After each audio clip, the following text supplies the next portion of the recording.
Right, it's Monday and everybody knows what it means. It's the new daily race rotation. So hopping into sports mode, we can see daily race A, B and C, and they seem to be interesting. Especially daily race A and C. They're both on good tracks with good cars, to be fair. So going into daily race A on the Red Bull Ring, I qualified second. And since I had the Kappa livery on the Lambo last video, I might as well as rock the GTR with the iconic movie livery. So it slides out and away we go. Tucking immediately behind the Bahraini driver, he seems to be quite a good driver. At qualifying me by quite a good margin, and to be fair, my qualifying lap wasn't the best, but it was something. Into turn 1, I just managed to slow down without hitting him, and due to that, you can see him just pissing off into the sunset. I can't complain too much, but you know, it's racing, it happens. So I'm looking to the driver behind me, the South African. He seems to be in an orange Mercedes. I don't know if I've seen him before, but the combo is very similar. As we go into turn 3, you can see again nearly taking out the driver, just managing to slow down and avoid him. That results in the South African driver overtaking me, which again, it's a familiar combo. I've raced a South African in an orange Mercedes before. I'm not sure if it's the same guy. So as we head into turn 4, I'm looking to the overtake, but I'm just not fast enough, so I'm just gonna have to tuck behind and be patient with it.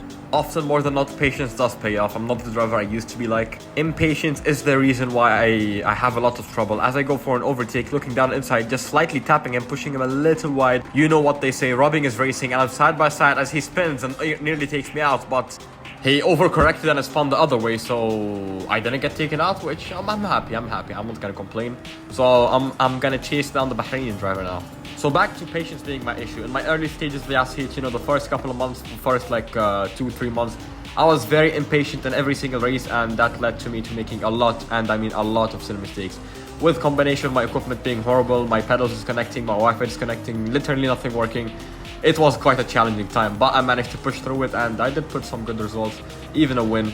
So happy days, I guess. But unfortunately, due to internal conflict, Heat has kind of dissolved, and we have no idea whether it will continue or not. Despite my contract still being active, I have not been racing for Heat as of March, if I'm correct. As the Bahraini driver slows down for some reason, it seems like he's taunting me and he wants to have some fun. So I might as well as take it, you know. I'm never gonna say no to a battle with a faster driver.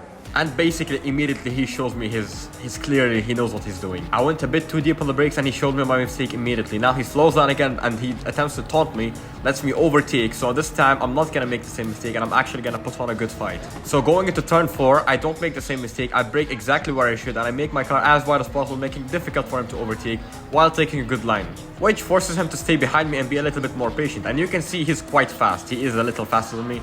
But again, I'm being a good on the defense, and that makes it a little harder for him to overtake. Now, these two corners, if I'm correct, turn 5 and 6, this is where I truly excel at, and this is why the corners I truly enjoy most, because for some reason they just click with me. I don't know, I'm very natural at it.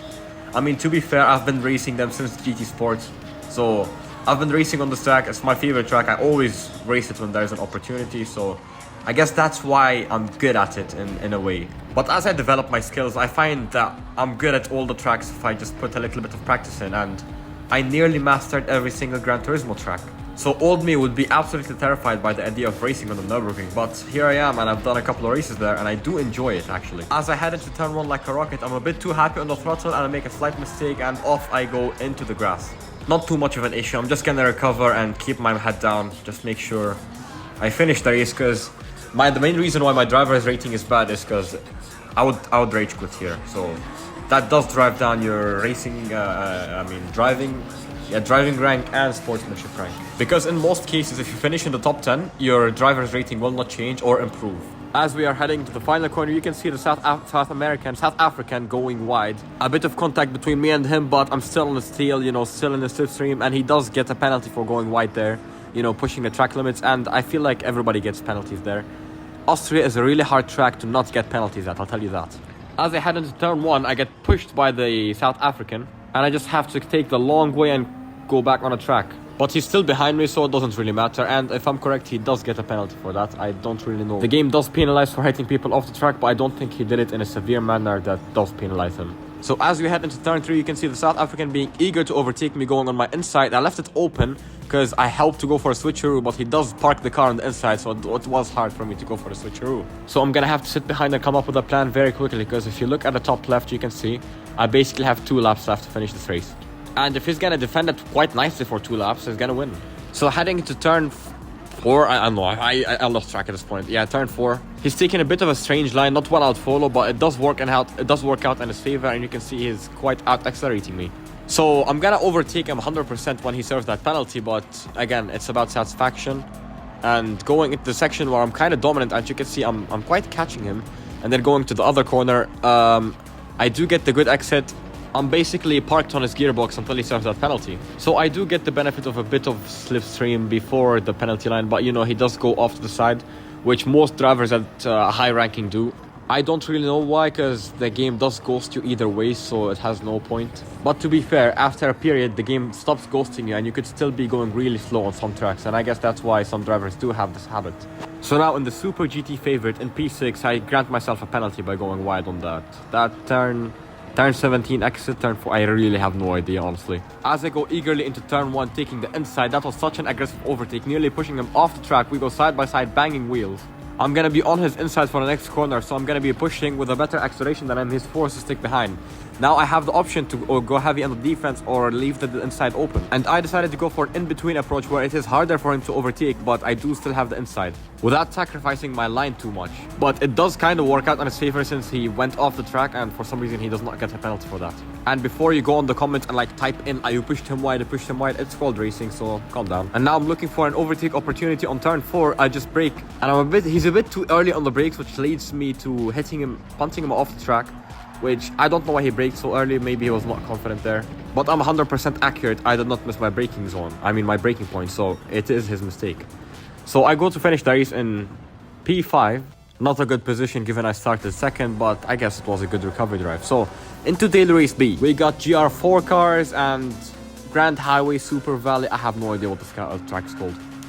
It's lights out and away we go. With the GR4 cars, I decided to go for the GTR again. I'm using all GTRs in all 3 daily races. The meta car for this track is actually the Lamborghini Huracan, which I didn't really want to pick. I'm not really a fan of the Lamborghini, despite me growing to like it a little more when I drove it last time round.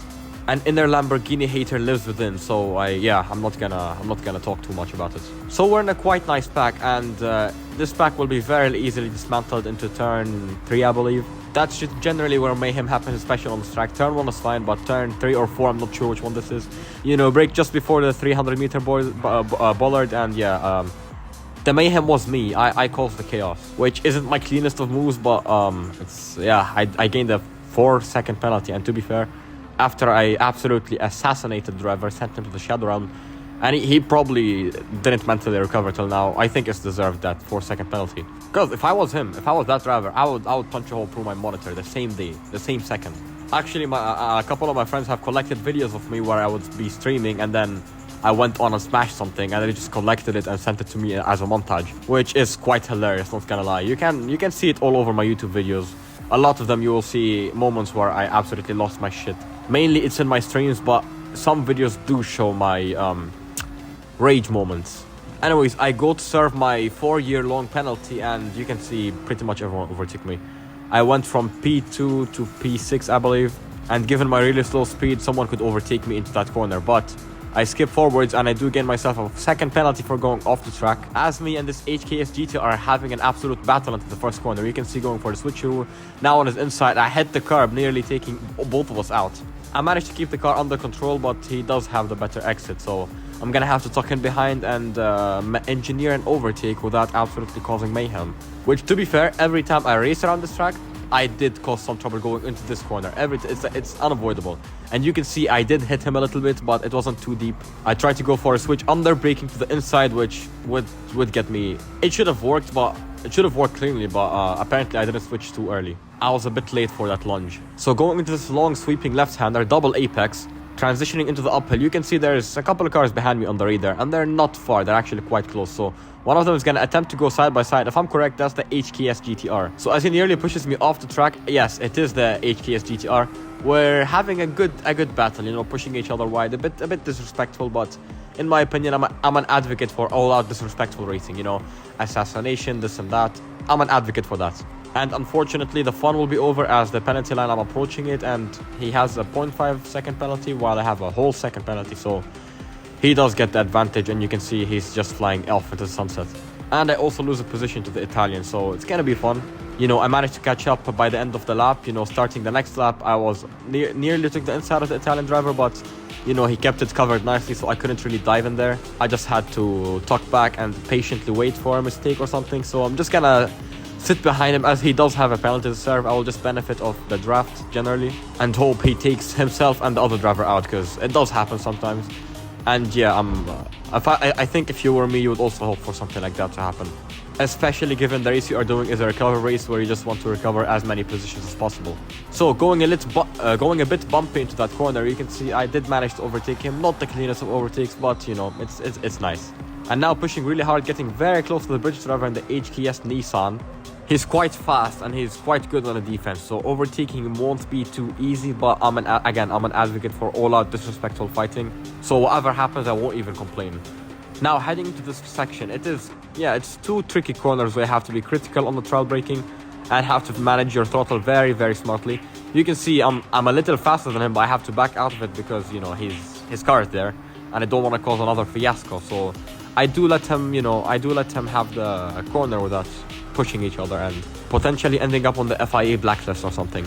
So braking just on the 100-meter border, you can see I'm getting close to him. I'm quite good under braking, but my issue seems to be the acceleration and, you know, the second phase of the corner, which is, you know, pulling out of it. The problem with the GTR, especially the GR4 one, it's quite heavy. It's fast on the straight, but has quite a bit of mass to it, so it's troublesome to carry around the corner. So as we transition into the final lap, it was a good race. These 4 laps, you know, they're really nice. Even though I'm not really a fan of daily race speed, this one was pretty much one of the best I had. It's a good car track combo, I'm not gonna complain. If it was longer, I would have liked it more. So transitioning into the third and final race, Daily Race C. I qualified 9th in a GR2 Nissan GTR, which to be fair was not my pace, but it was my first race, so I was using it as an experiment. As the lights go out, everybody starts accelerating, you know, tucking immediately behind each other. Everybody just goes for the other driver's slipstream. The main issue with drivers is Gran Turismo has new physics, and this is the first time Gran Turismo has featured the GR2 race in a while, so not everybody is keen on the physics. Even though people started getting the hang of the physics, GR2 cars were not really driven much or not really featured much, so you can see people are making mistakes everywhere because the physics does affect the GR2 cars also. They affect all cars. Again, the change is mostly felt under braking, especially in the first corner. The cars are much more slippery, and if you're wrong with the brakes, you're just gonna go off or spin off. As I made a slight mistake having to push off the throttle or get off the throttle for a moment to correct myself, you can see I lost quite a good 4/3 to the cars in front. But I do make them back immediately in the second corners, and I nearly spin it, but I do recover it. And again, that's all thanks to the new physics. The cars, they're not as stuck to the ground as they used to be. They're much more slippery and are not as forgiving. So I do go for a look on the inside. He does shut the door, which it goes bad for him as I kind of clipped his rear wheel, but he should have seen me coming on the inside, to be fair. But he does manage to overtake me again, maybe because he had a better exit. I didn't really see what he did. But for myself, it wasn't the best of exits. So I look again on his inside here, sending an overtake, pushing him off the track. Again, he shut the door, so it's not really my issue. And you can see him making a mistake where he's going sideways. He does recover it, but I claim the position. So now he's gonna be in my slipstream going into 130R. Not an ideal position for myself, because he does have the slipstream for quite a long straight, and 130R, you know, it's not such a corner where dirty air will affect you. So going into the final chicane and corner, you can see braking just before the 100-meter border. I mean, Bullard, you can see he took the inside, which I wasn't gonna fight it too much. Because again, I was using this race more as a learning opportunity, and you can see I did get the better exit, so I'm gonna pull alongside to him as we go starting the new lap, the second lap. I have the better position going into turn 1 and 2, and you can see I'm pulling next to him. We're going side by side now, and now I'm ahead. So not really much he could do in terms of overtaking since he's on the outside. And you can see I made a slight mistake under the braking, and the car was not happy, and the balance of the car was upset. Now I generally have the car set up in a way where if I'm gonna brake wrong, it's gonna oversteer instead of understeer, as you know, it comes from my background of karting. Since most karts are set up in that way, it is very natural for me. It feels very natural for the brakes to do that, since again, most cars don't even have front brakes, they just have the rear brakes on. As I go through the double left-hander leading to the very long straight, you can see I'm slightly catching the pack in front, you know, P6 and P5, and they are very close to each other, so I'm gonna benefit from the slipstream, and any sort of fighting will go directly in my favor. So again, it's a game of wait and sell. Because for some reason, despite me being quite a good ranking, you know, DRB, these drivers are not really good. I don't know why. You'd expect better, if I'm gonna be honest. I'd expect better, me personally. So I will do whatever in my ability to get into a better ranking. You know, DRA, A+, and Sportsmanship S. As you can see, the Italian driver successfully eliminated that other driver.